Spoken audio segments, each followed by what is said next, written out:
3. धृतराष्ट्र, पांडु तथा विदुर। धृतराष्ट्र, पांडु तथा विदुर।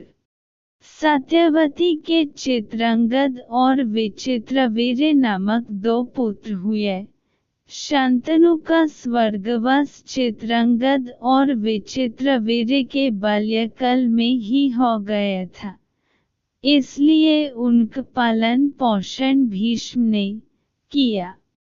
भीष्म ने चित्रांगद के बड़े होने पर उन्हें राजगद्दी पर बैठा दिया, लेकिन कुछ ही काल में गंधर्वों से युद्ध करते हुए चित्रांगद मर गया।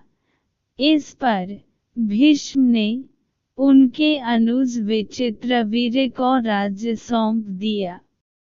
अब भीष्म को विचित्रवीर के विवाह की चिंता हुई। उन्हीं दिनों काशीराज की 3 कन्याओं अंबा, अंबिका और अंबलिका का स्वयंवर होने वाला था। उनके स्वयंवर में जाकर अकेले ही भीष्म ने वहां आए समस्त राजाओं को परास्त कर दिया और 3 कन्याओं का हरण करके हस्तिनापुर ले आए। बड़ी कन्या अंब ने भीष्म को बताया कि वह अपना तन मन राजा शल्य को अर्पित कर चुकी है। उसकी बात सुनकर भीष्म ने उसे राजा शल्य के पास भिजवा दिया और अंबिका और अंबलिका का विवाह विचित्रवीर के साथ करवा दिया। राजा शल्य ने अंब को ग्रहण नहीं किया, अतः वह हस्तिनापुर लौटकर आ गई और भीष्म से बोली, हे आर्य, आप मुझे हर कर लाए हैं, अतएव आप मुझसे विवाह करें। किंतु भीष्म ने अपनी प्रतिज्ञा के कारण उसके अनुरोध को स्वीकार नहीं किया। अंब रुष्ट होकर परशुराम के पास गई और उनसे अपनी व्यथा सुनकर सहायता मांगी। परशुराम ने अंब से कहा, हे देवी, आप चिंता न करें, मैं आपका विवाह भीष्म के साथ करवाऊंगा। परशुराम ने भीष्म को बुलवा भेजा, किंतु भीष्म उनके पास नहीं गए। इस पर क्रोधित होकर परशुराम भीष्म के पास पहुंचे और दोनों वीरों में भयानक युद्ध छिड़ गया।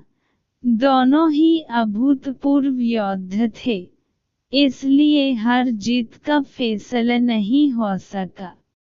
आखिर देवताओं ने हस्तक्षेप करके इस युद्ध को बंद करवा दिया।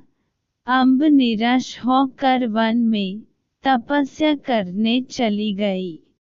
विचित्रवीर अपनी दोनों रानियों के साथ भोग विलास में रत हो गए, किंतु दोनों ही रानियों से उनकी कोई संतान नहीं हुई और वे क्षय रोग से पीड़ित होकर मृत्यु को प्राप्त हो गए।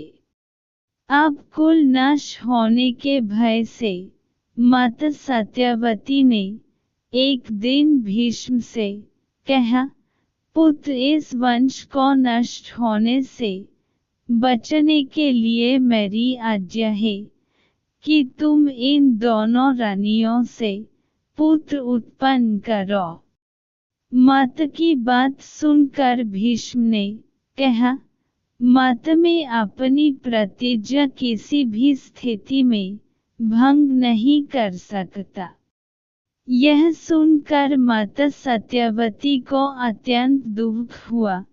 अचानक उन्हें अपने पुत्र वेदव्यास का स्मरण हो आया। स्मरण करते ही वेदव्यास वहां उपस्थित हो गए। सत्यवती उन्हें देखकर बोली, हे पुत्र, तुम्हारे सभी भाई निःसंतान ही स्वर्गवासी हो गए, अतः मेरे वंश को नष्ट होने से बचने के लिए मैं तुम्हें आज्ञा देती हूँ कि तुम उनकी पत्नियों से संतान उत्पन्न करो। वेदव्यास उनकी आज्ञा मानकर बोले, मत आप उन दोनों रानियों से कह दीजिए कि वे 1 वर्ष तक नियम व्रत का पालन करते रहें, तभी उनको गर्भ धारण होगा। 1 वर्ष व्यतीत हो जाने पर वेदव्यास सबसे पहले बड़ी रानी अंबिक के पास गए। अंबिक ने उनके तेज से डर कर अपने नेत्र बंद कर लिए। वेदव्यास लौटकर मत से बोले, मत अंबिक का बड़ा तेजस्वी पुत्र होगा, किंतु नेत्र बंद करने के दोष के कारण वह अंधा होगा। सत्यवती को यह सुनकर अत्यंत दुख हुआ और उन्होंने वेदव्यास को छोटी रानी अंबलिक के पास भेजा। अंबलिक वेदव्यास को देखकर भय से पीली पड़ गई। उसके कक्ष से लौटने पर वेदव्यास ने सत्यवती से कहा, मत अंबलिक के गर्भ से पांडु रोग से ग्रसित पुत्र होगा। इससे माता सत्यवती को और भी दुख हुआ और उन्होंने बड़ी रानी अंबलिक को पुनः वेदव्यास के पास जाने का आदेश दिया। इस बार बड़ी रानी ने स्वयं न जाकर अपनी दासी को वेदव्यास के पास भेज दिया।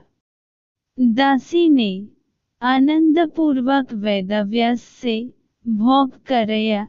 इस बार वेदव्यास ने माता सत्यवती के पास आकर कहा, माते इस दासी के गर्भ से वेद वेदांत में पारंगत अत्यंत नीतिवान पुत्र उत्पन्न होगा।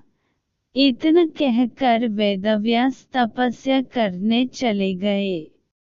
समय आने पर अंबिक के गर्भ से जन्मंत धृतराष्ट्र, अंबलिक के गर्भ से पांडु रोग से ग्रसित पांडु तथा दासी के गर्भ से धर्मात्मा विदुर का जन्म हुआ।